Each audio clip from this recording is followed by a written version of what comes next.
When I refused to rewrite the will, my granddaughter said, "Then we will never see you again." She stood in my doorway, cheeks flushed from righteousness, a neat manila folder pressed to her chest like a shield. The air between us smelled of stew and rain, the kind of evening that used to draw my family to this kitchen, not drive them out of it. Behind her, my son hovered with his careful smile. "Mom, it's just a few updates," he said, tapping the folder. "To keep things simple, we can put everything in my name for now. Easier on taxes." "For now," echoed my daughter-in-law, already uncapping a pen. "Everyone does it. Who wants probate headaches?" I set my tea down and looked at the girl who once slept on my chest when her mother was too tired to sing. 22 years old and ready to name a price for love. "You told her to say that?" I asked my son. "She's just worried," he answered. "We all are." My granddaughter swallowed. "You forget things, Nana. It's scary. We just want to help." "I forget where I put my reading glasses," I said. "I don't forget my promises." The pen hovered over the papers, their corners already clipped for signatures. Someone had highlighted my name in yellow. There were neat tabs: power of attorney, transfer on death, revised, executor. Someone had done their homework. I watched my son's hand shake. Just a tremor, the same hand that spent summers hammering nails into the treehouse he never finished. "What if something happens to you?" he said softly. "What are we supposed to do?" "Come over and eat soup," I said. "Call me on Sundays." "Fix the squeaky back gate like you promised." My granddaughter's eyes hardened. "So you're choosing the house over us?" A small sound escaped me. Not a sob, not a laugh. When did a roof become a ransom? How could the girl I taught to braid bread threaten to cut me from her life? When did love turn into paperwork and deadlines, into bolded lines and urgent signatures? I felt the question lodge like a stone beneath my ribs, heavy and impossible to ignore. They didn't notice the tiny recorder in my sweater pocket or the envelope already sealed in my safe with a copy of the trust I signed last week. They didn't know about the clause the lawyer suggested, the one that turns threats into forfeits, silence into proof. Little did they know, hey, I had stopped being naive the day I found my checkbook balanced in someone else's handwriting. I pushed the pen back across the table. "If you want to help, start by telling me who filled these out." No one spoke. Rain ticked against the window, steady as a metronome counting down to something none of us could name. But to understand how we reached this moment, how a family gathered around a kitchen table to bargain with love, I have to go back to the beginning. The beginning is not a date on a calendar. It is the morning after George died, when the house grew too quiet for its age and the refrigerator hummed like a tired person. I wrapped his sweater around my shoulders and sat at the table while the heater coughed to life. And that's when the first kindness arrived, wrapped like a gift. "Let me handle your bills for a while," my son said, stacking envelopes into tidy piles, writing autopay in the margins as if it were a prayer. I watched his neat pen strokes and felt something loosen inside me. I handed him the passwords and forgot to write down where they went. Grief fogged everything. I burned rice twice in 1 week and cried because the house smelled like smoke instead of him. When I found the insurance documents in a drawer I didn't remember opening, I called my daughter-in-law to ask where to file them. She told me not to worry.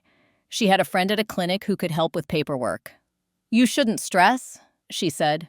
"Stress ages you." Little things began to move on their own. The safe deposit key migrated from the jewelry box to my son's jacket pocket, and then back again as if it had an anxious mind. My bank statements stopped coming in the mail. When I asked at the branch, the teller smiled too brightly and said, "We have your son's email on file." He requested e-delivery to keep things centralized. She said it like complimenting a child who helps with chores. I told myself this was family being family. I told myself I was lucky to have children who cared. But the night I found a real estate flyer tucked under my door, a local agent congratulating a house 2 streets over for selling above asking, my stomach turned at the handwritten note on the bottom, "Call me when you're ready." Someone had given her my name. Ready for what? To shrink my life into a single room between strangers' walls? To be closer to the kids which meant at the top of their stairs, wearing somebody's old slippers, handed a plastic pitcher when it was time to water their plants.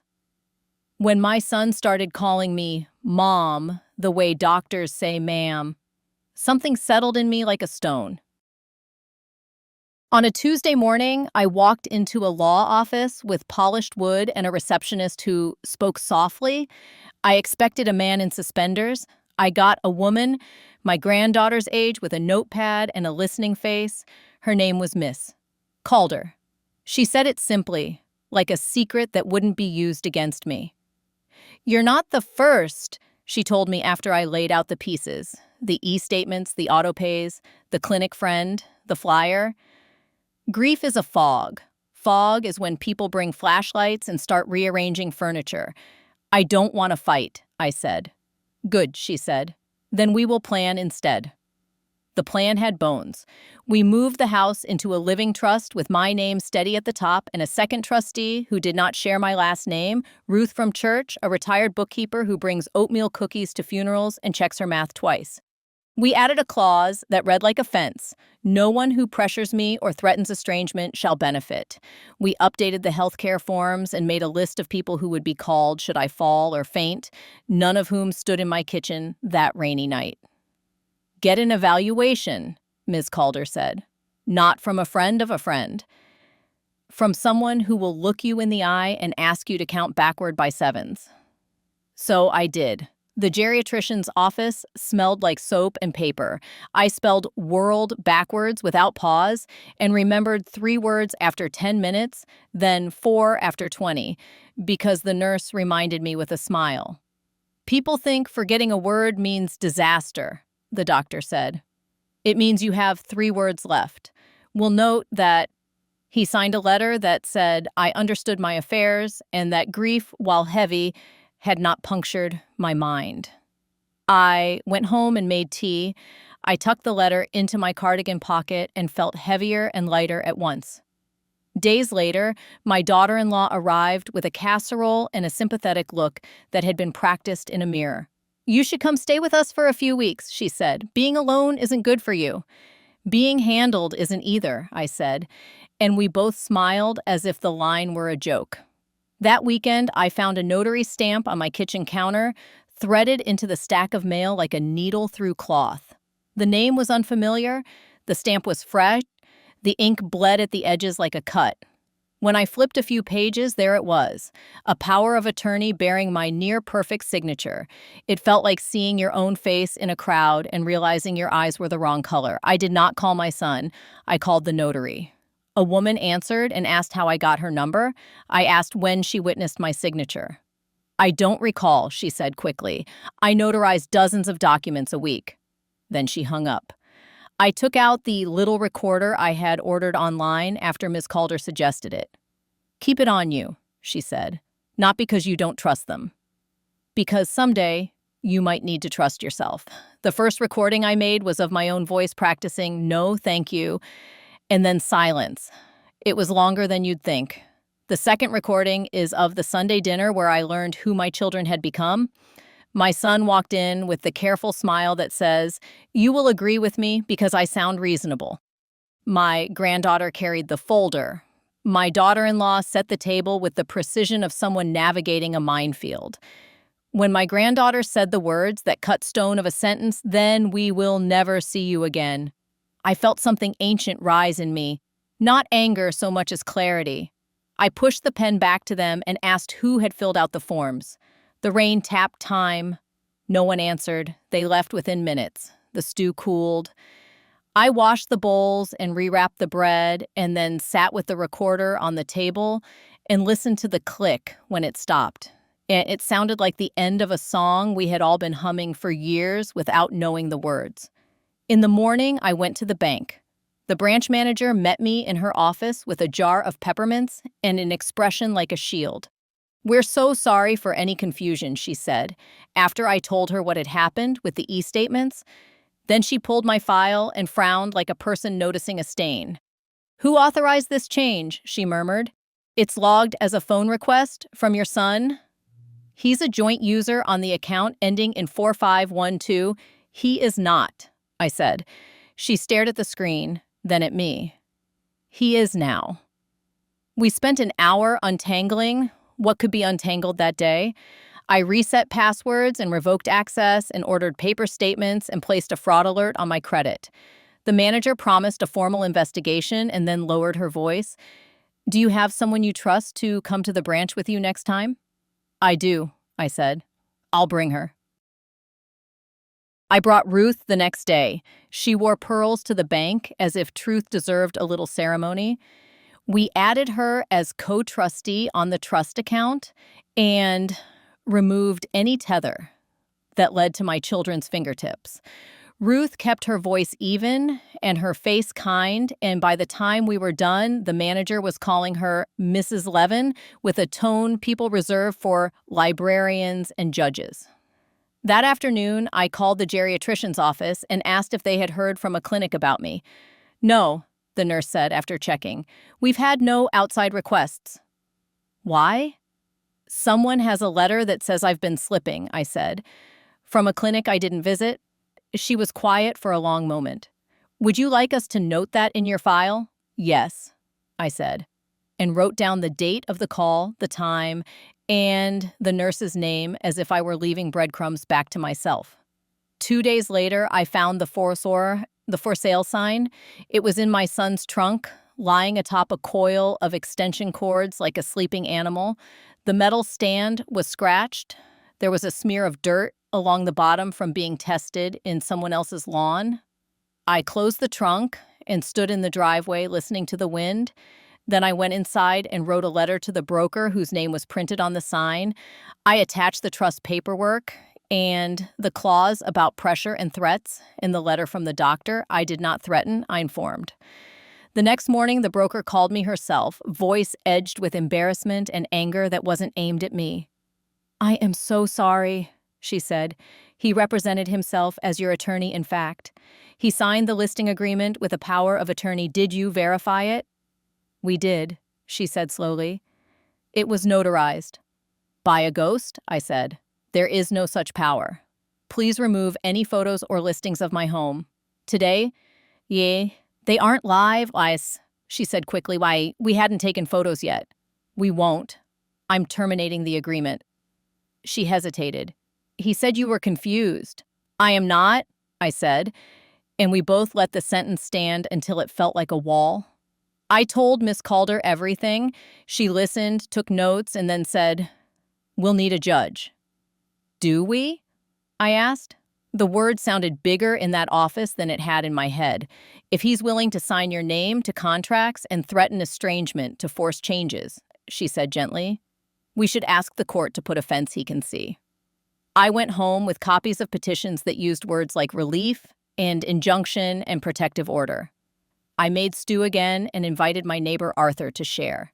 He is a widower with hands that look like they've held every tool a person can own. He doesn't talk unless there's something to say. He ate 2 bowls and then fixed the squeaky back gate without being asked. When he left, he put a hand on my shoulder and said, "You're doing the right thing." That night, I slept for 4 hours without waking. It felt like borrowing someone else's rest. In the days before the hearing, the house felt like a stage set. I put away the fragile things and made a neat stack of paper on the table. The trust, the letter from the doctor, the printout of my bank's investigation, the photograph on my phone of the for sale sign in the trunk, the email from the broker terminating the listing, the notarized power of attorney with the signature that looked like mine until you looked at the tail of the G.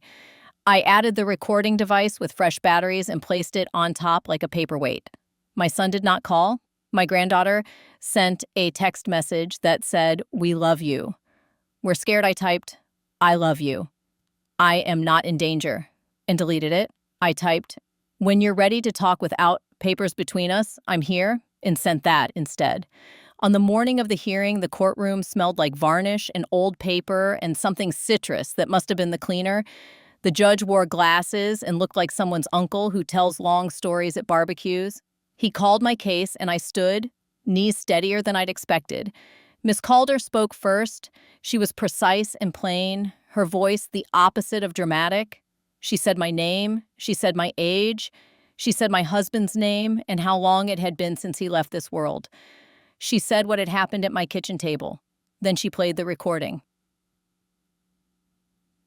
Hearing my granddaughter's voice in that room felt like biting on tinfoil. I could hear the rain and the soft tap of her fingernail against the manila folder and the way my son breathed before he spoke. That careful smile turned into a sound. My son's lawyer objected when the recording ended, saying it was a family matter blown into a legal battle. The judge raised an eyebrow. Family matters are the court's business when signatures float around like leaves, he said. I looked at my son. He looked at the table.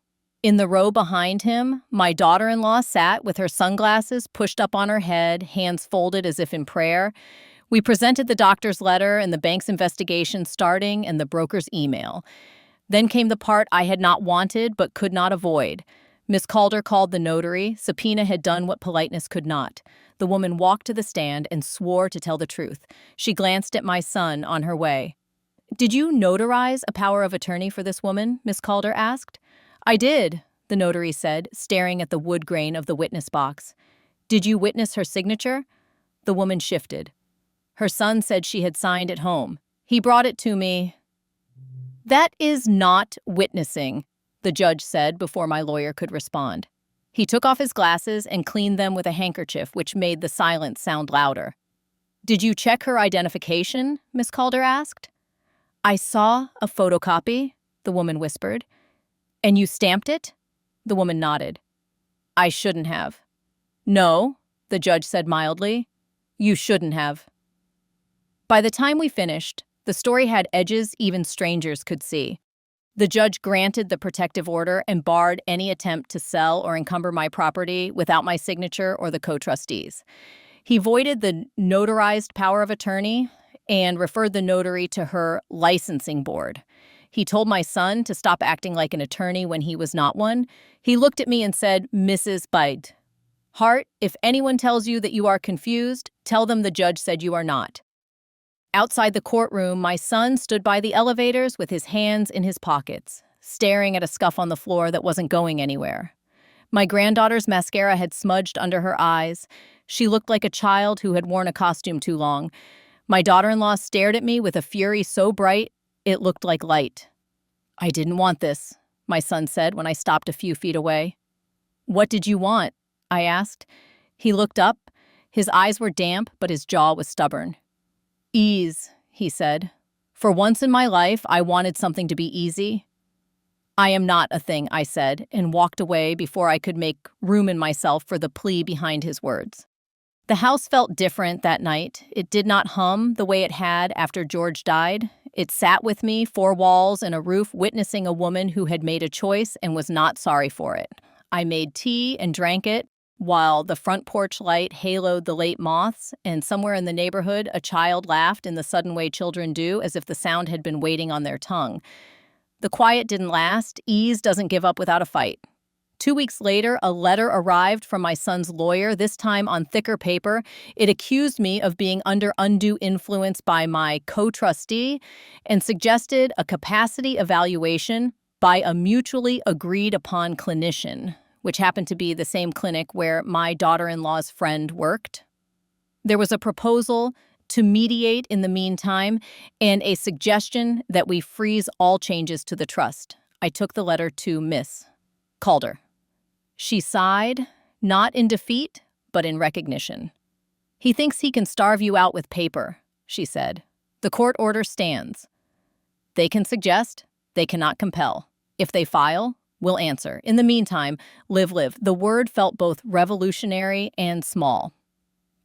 I bought raspberries. I went to the library during story hour and watched toddlers sit in circles while their mothers exhaled for the first time all day.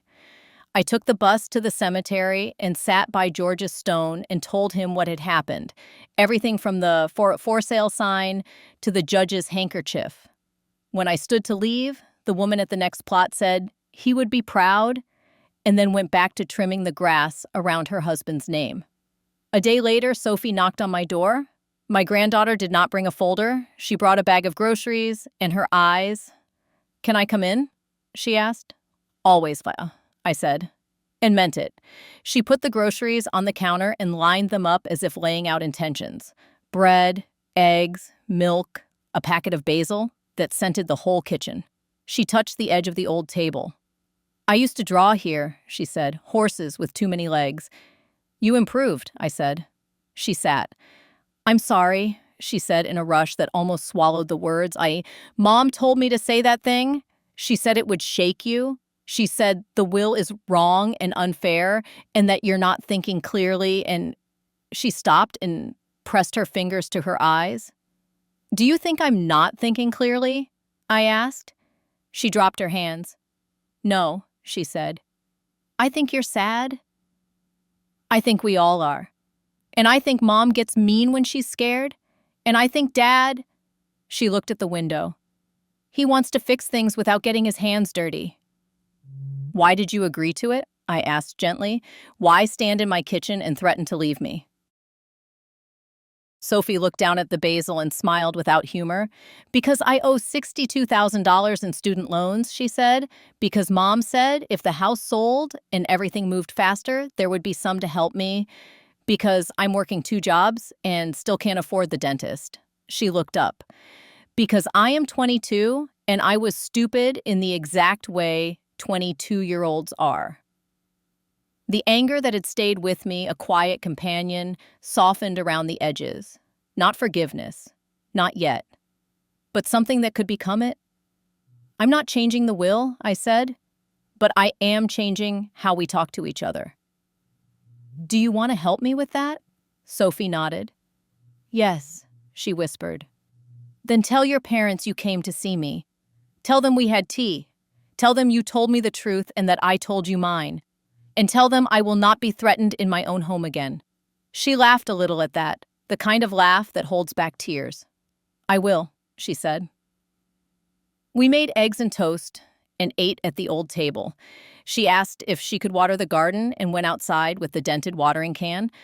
I watched her on the porch through the screen door, the set of her shoulders, the economy of her movements, her care for small things. When she left, she hugged me and tucked the basil into her bag. For pasta, she said. I'll bring you some. After she left, I called Miss Us. Called her and asked about scholarships that weren't built like traps. She connected me with a small foundation that matches older donors with specific students. I filled out forms that asked what kind of young person I wanted to help. I wrote, someone who works hard and tells the truth when it is difficult. They called 2 weeks later with a candidate who wanted to be a dental hygienist. I smiled at that. In the meantime, the paper war continued. My son filed for a temporary guardianship citing concerns. The clinic wrote a letter that said I had missed an appointment I had never made. We found the appointment was scheduled by my daughter-in-law. The judge did not appreciate that. He ordered that any future evaluations be arranged through the court's list or through my doctor, not through family friends. At the second hearing, a new twist arrived like a thunderclap on a clear day. A bank representative took the stand with a stack of records and a face that had learned to be neutral. He explained that a credit application for a home equity line had been submitted in my name 3 weeks earlier. The application had a digital signature. The IP address traced back to my son's office. My son did not look at me. My daughter-in-law shifted in her seat as if the bench had become too hard. The judge asked the bank man a few careful questions, wrote something down, and then looked at my son in the way fathers look at boys who have run into the street without looking. I didn't think it would go through, my son said finally. The room was silent in the precise way that means eyes will not look away.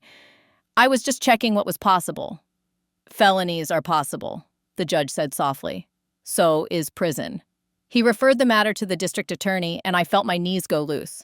Not because I wanted my son in handcuffs, because the law was bigger than the room, and for once it leaned toward me. When the hearing ended, Ms. Calder asked if I wanted to press criminal charges. The district attorney's office would decide, but my voice would matter.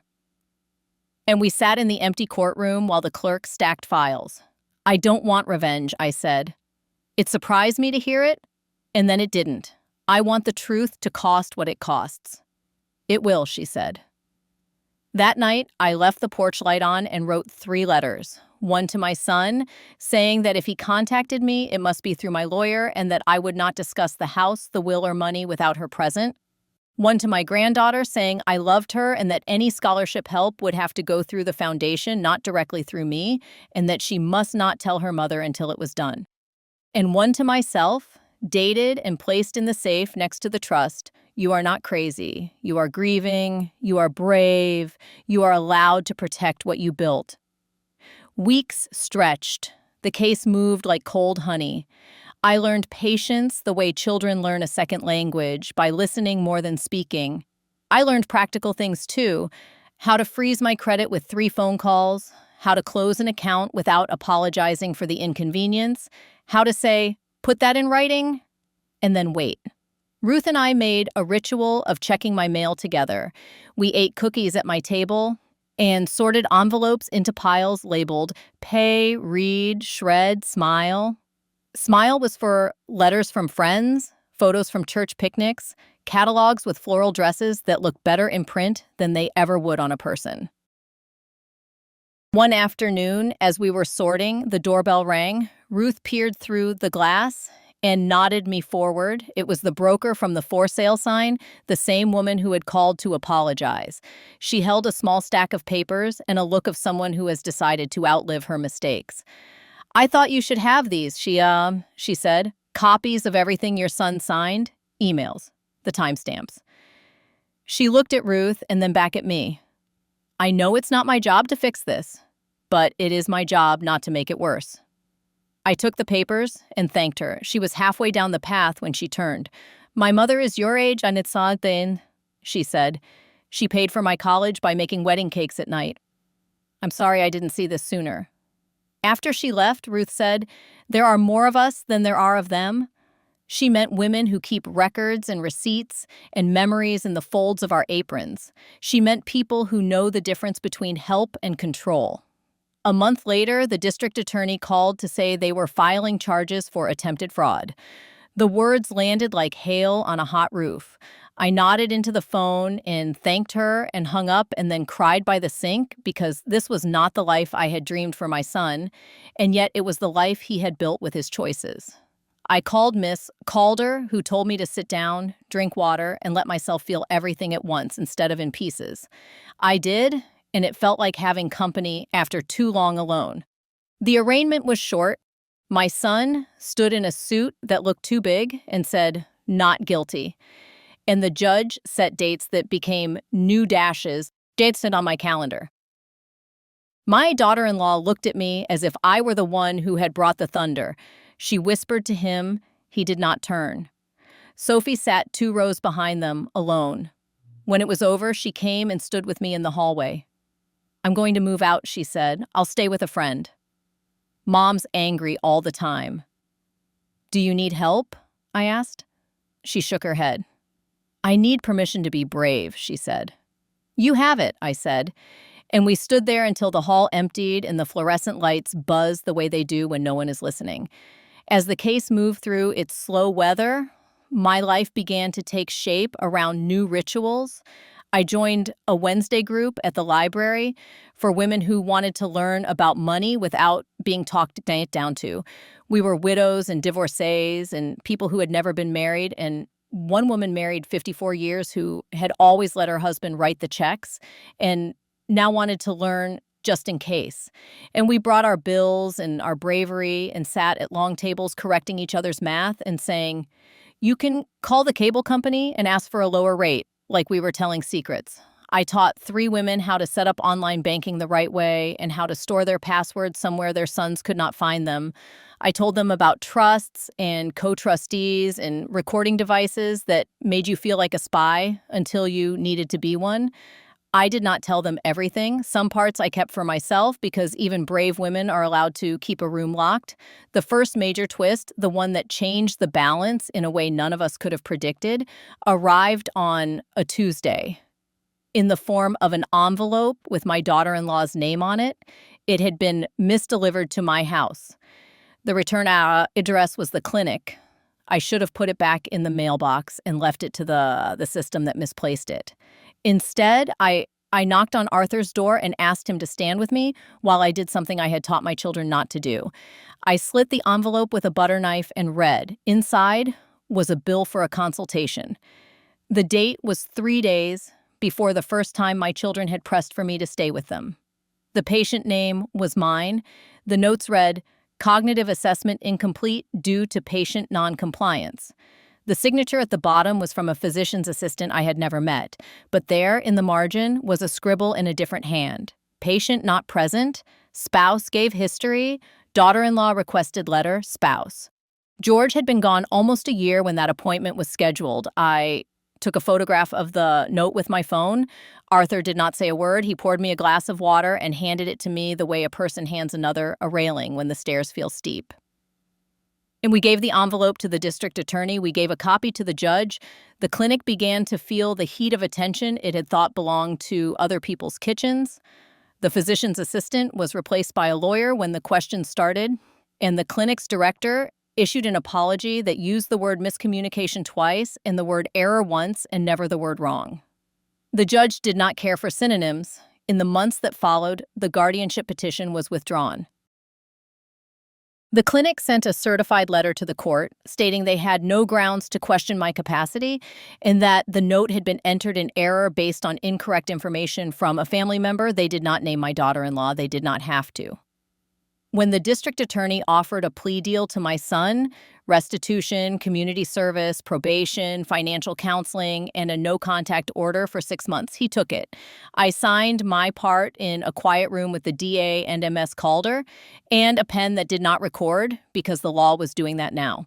The DA asked if I wanted to speak at the hearing. I said yes. I wrote my statement at the kitchen table and read it to the basil plant Sophie had given me to replace the one she took home. I practiced not crying. I failed and tried again until my voice could carry the words without breaking. In court, I stood and said, "I'm a mother before I am anything else, but I am also a person. I built a home with a man I loved for 52 years. I learned to bake bread and fix a leaky faucet and balance a checkbook and sit alone with grief without falling apart. I will not be treated as a problem to be solved because my hair is white. I forgive my son for being scared. I do not forgive what he did. I ask the court to ensure that my forgiveness never again has to stand between me and my safety." The judge listened. He accepted the plea. He told my son to look at me and apologize. My son did. The words did not fix anything. They made a small, clean place where something could someday grow. The no-contact months were both a relief and an ache. Silence can be a balm and a bruise. I filled it with practical things and small joys. I painted the porch swing the color of the inside of a lime. Arthur laughed when he saw it and said it made the house look young. I hired a contractor to reinforce the back steps and insisted on a written estimate and watched him measure twice the way men who respect their work do. I cooked dinners for the women from the Wednesday group when their husbands were sick or their roofs leaked. I said yes to invitations I would have said no to before, like the community theater play, where a friend's granddaughter had 2 lines and then bowed as if she'd carried the whole scene. Sophie came on Saturdays. We would sit with our legs tucked under us, drinking tea and paying bills and talking about ordinary things, which felt more extraordinary than any dramatic confession ever could. She got the scholarship through the foundation. She cried when they called. She did not tell her mother. She started her dental program and brought me the little plastic tooth they give students to practice on. I keep it on my windowsill. It catches the morning light in a way that makes it look like a pearl. Near the end of the no-contact period, I received a letter from my son. It was handwritten, not typed, and it did not ask for anything. He told me he was attending counseling. He told me he was working extra shifts at the warehouse overseeing shipments and that it felt good to come home tired from something honest. He said he had never learned how to grieve and had tried to organize grief the way he organizes projects, with folders and deadlines and outcomes and lists. He said he knew that trying to fix me had been easier than feeling what could not be fixed. He asked if, when the no contact ended, we could sit on my porch and drink coffee without talking about money. He said, I know I have to earn your trust again. I don't know how to do that yet, but I am willing to learn. I folded the letter and placed it in the drawer with the others that mattered. The drawer felt less like an archive and more like a garden. The first day, after no contact, he came to the house. He did not bring his wife. He brought 2 muffins in a paper bag, and we ate them on the porch and watched a mail carrier do her route with the grace of someone who knows where everything belongs. He cried. I did not. We talked about George and the crooked fence he never fixed, and how grief had turned us all into versions of ourselves we did not recognize. We set rules that fit on an index card. No money talk without Ms. Calder present, no surprises where signatures are concerned, no showing up without calling first, no involving Solfi in adult conflicts. He put the card in his wallet. I put one in my drawer. I saw my daughter-in-law 2 weeks later at the grocery store. She looked smaller, a person who had been living on the edge of her nerves. She said hello as if the word cost money. I said hello back and asked about her mother's hip. She said it was healing, and then she looked at the floor and said, I shouldn't have done what I did. You shouldn't have, I said. But you did. She nodded. I was scared. So was I said. We stood in the aisle between the soup and the crackers, 2 women admitting that fear had made us cruel. We did not hug, we did not forgive, we made room for ordinary courtesy to return, and sometimes that is the first step forgiveness requires. In the spring, the house smelled like cut grass and lemon oil. The Wednesday group moved from the library to my backyard on warm afternoons. We called ourselves the table, and when someone needed a plumber, the table found one. When someone's grandson asked her to co-sign a car loan, the table read the papers and practiced saying no. When a woman came with a story that sounded like mine, the table gave her Miss Calder's number and the courage to dial it. I learned that revenge for women like me is not a dish served cold. It is a life served intact. It is the steady refusal to become small where you once were whole. The last twist, the one that snapped something inside me and then stitched it back stronger, came on a humid night when the porch light was a pale halo and the moths looked like ashes rising. Sophie knocked, breathless. Mom found out about the scholarship, she said. She thinks you bribed me. She's furious. She told Dad if he keeps seeing you, she's leaving. I felt the old ache and the newer steel inside me speak at the same time. Come inside, I said. She did. We sat at the table and I poured water, and we waited until the heat of the moment slid off her shoulders. I can't control your mother, I said. I can't control your father. I can control my door. It is open to you. It is open to truth. It is closed to threats. Sophie nodded. I know. She pulled a folded paper from her bag. I wrote Mom a letter. I told her the scholarship was through a foundation and that you had no say in it once you applied, and that if she takes me out of school because she's angry, I will move in with a friend and finish anyway. She breathed out. I asked her to remember who she was before anger got comfortable. She'll read it, I said. She might not answer the way you hope. You get to live anyway. The next day, my daughter-in-law called. Her voice was exhausted. I was wrong, she said. The scholarship wasn't a scheme. I shouldn't have accused you. I am not leaving. She paused. I don't know how to be less angry. Slowly, I said. Start by telling the truth when it's inconvenient. There was a silence that felt like a small, deliberate breath. All right, she said. I'll try. In early summer, on a day hot enough to make the edges of everything shimmer, we held a barbecue in my backyard. Arthur grilled. Sophie made pasta with basil. Ruth brought lemonade with slices of lemon so thin they looked like stained glass. My son came and helped carry chairs and did not ask where the will was. My daughter-in-law sat with the women from the table and listened to us talk about escrow and interest rates and how to replace a water heater without getting cheated. She did not say much. She laughed once at something Arthur said. It sounded rusty, and then it sounded like her. As the sun slid down and the house threw a shadow that looked like a protective arm, I stood at the edge of the porch and looked at what had been saved. Not money, not just walls, a life, a woman, a promise to myself that I kept in the most public way a person can keep anything, by refusing to be erased. Sophie came and stood next to me. Do you think we'll be okay? She asked. I think we'll be honest, I said. Okay is something that comes after that. She slipped her hand into mine. Somewhere in the neighborhood, a child laughed the sudden laugh again. The porch light hummed like a contented thing. I thought of the first time my son had said, "Just sign, Mom," and of the woman I had been that day, and of the woman standing here now. I thought of the judge's handkerchief, and Ruth's pearls, and Miss Calder's calm pen, and Arthur's quiet fixes, and the basil plant that turned sunlight into flavor the way grief, handled right, turns pain into strength. There is a version of this story that ends in bitterness. In it, the son goes to prison, and the daughter-in-law moves away, and the granddaughter stops visiting, and the house echoes with what could have been. That version is easier to tell. It fits neatly into the space where outrage lives. But life, like a good recipe, is more complicated and more forgiving than the first draft. My revenge was not a spectacle. It was paperwork done correctly. It was telling the truth where it mattered. It was making sure that any hand that reached for my life without permission came away with nothing but a lesson. It was keeping my house and my name and my place at the head of my own table. It was saying no when no was the only loving thing left to say. On the anniversary of George's death, Sophie and I went to the cemetery with peonies.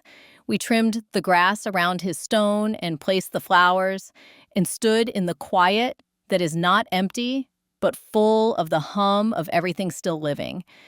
I told him about the barbecue and the table and the judge and the clinic and the scholarship and the porch swing, the color of a lime. I told him I had been afraid and brave and wrong and right and stubborn and soft, sometimes all in the same hour. I told him I had kept the house. I told him I had kept myself. On the way home, Sophie asked if we could stop for ice cream. We sat on a bench in the shade and ate slowly because we had time. She licked a drip from her wrist and said, "Do you think you'll ever change the will?" "Yes," I said, and she looked startled until I added, "Not because anyone asked me to. Because I keep learning. Because love changes shape. Because a will is not a weapon, it's a map. I'm better at drawing maps now." She nodded and leaned her head on my shoulder. "I'm better at not making threats," she said. "That feels like growing up." "Hold on to that," I said. "It will save you more than you know." That night, when the house had settled into its old bones and the porch light haloed moths again, I took the recorder from the drawer and turned it on. I spoke into it the way a person speaks into a mirror when she needs to remember her face. "You did not sign away your life," I said. "You did not become small. You did not mistake quiet for surrender. You told the truth. You asked others to tell it too. You lived." I turned it off and placed it next to the basil plant on the windowsill, where the first light would touch it in the morning. Then I went to bed in a house that was mine, under a roof that no longer felt like a ransom, with a heart that had learned the sharp, soft art of staying whole. My grandma told me this story. I have many more stories.